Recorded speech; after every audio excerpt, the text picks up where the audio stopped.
I'm Luke Gerveld. Welcome to another episode of Meet the Gaffer. T-shirt time. Dave Bungie, Grip Services. So if you're in the Sacramento area and you've got a small shoot or a large shoot, Dave can take care of you. Great guy. Today I'd like to talk about the Farside Key. We may be seeing this in upcoming episodes a little, and I just wanted to sort of lay the groundwork for it. So, for example, here I've just got one light. It's a 1x2 Biflex Aladdin, and if the camera's here and I'm not looking directly to camera, but I'm looking at an interviewer, say, then I'm looking just off camera, and the key is coming from this side. Traditional sort of Rembrandt lighting. You've got the light coming from one side, more direct than overhead or over camera, and it's just catching the far eye, and then this side of the face falls off a little bit. You can fill it in, you can do your scratch, you can have a back, whatever, but this sort of traditional style. Now, when you grow that to multiple cameras, that's what we're going to be dealing with, the Farside Key. And in this case, it's the near side because there's just one camera. When you add cameras, things change up a little bit. Okay, so let's just diagram it out here a little. First, we've got my face and eyes, and the light is coming from this direction, so it's just catching that eye. You have the little V there, and this is a little more in shadow. I'm looking off here, shadow, and that's what you've got. Now, if we see this from above, then we'd have me here, camera here, and interviewer here, and light is coming here. And that's how that works, right? Now, if you want to add a camera to get the interviewer, then let's diagram it like this. So we have the interviewer, interviewee, and we could put one camera here to get this shot here, and another camera here to get that shot, and then we stay on the same side of the imaginary line that you may have heard of. You don't want to cross the line. There are ways of crossing a line, but in this case, we're staying on the same side of the line. So we could put the cameras as close as they normally would when you're doing an interview with a single camera, or we back them off a little bit so that we have the varied shot of a single on this person, as well as, if we change focal lengths, we can capture a little of the shoulder of the person in the foreground. So we offset the cameras just a bit, and that way we also stay out of each other's sight lines. So, this can be like that. It can be a single, or it can be a little bit wider and catch that shoulder. And the same thing would be true here. Catch a shoulder, miss this camera, or just get the tight. So that's sort of the idea of placing these cameras for, this is set up for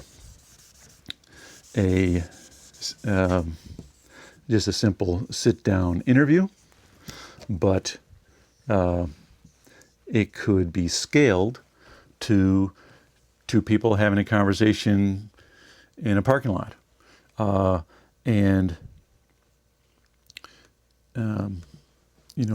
you get your two shot, and then you come in for the over the shoulder and the close up over the shoulder and the close up in terms of coverage. So this concept is scalable from interviews to much larger. Now, when I'm talking about the two shot, how do we get that two shot?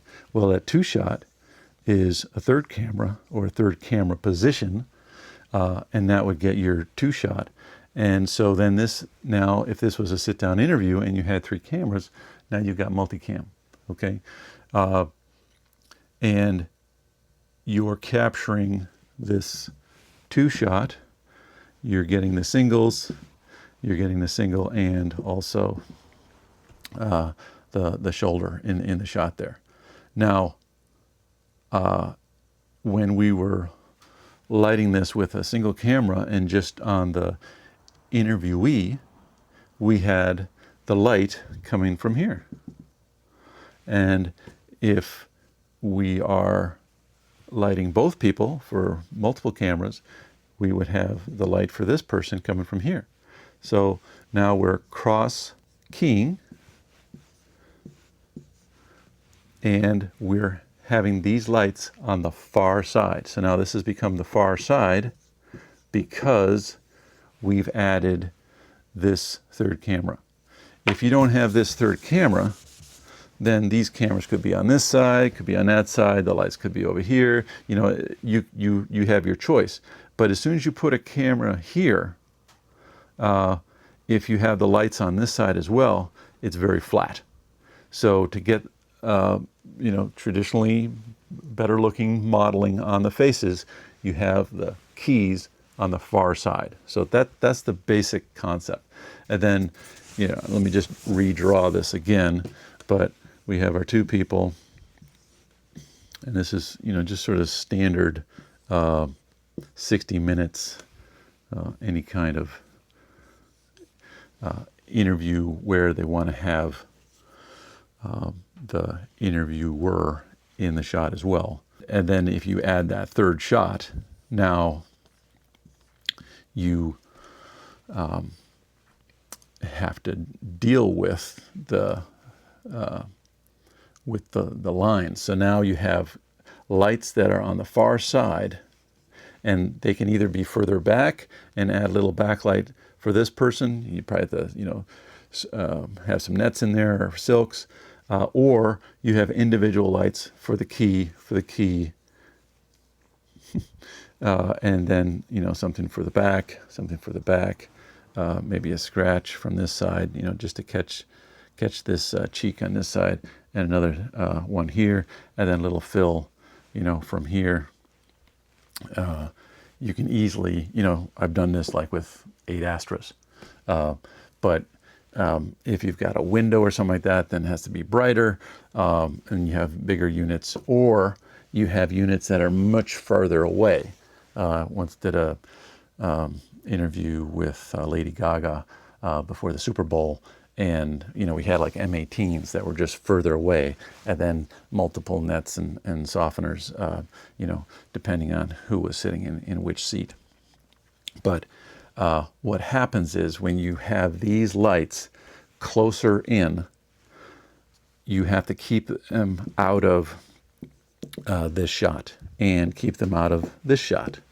So now you're flying these elements, and when you're not in a studio and you don't have a grid, then you're either putting these on menace arms, or you're creating some kind of a goalpost here that you can, you know, lay a pipe on to extend out here and add light from the far side.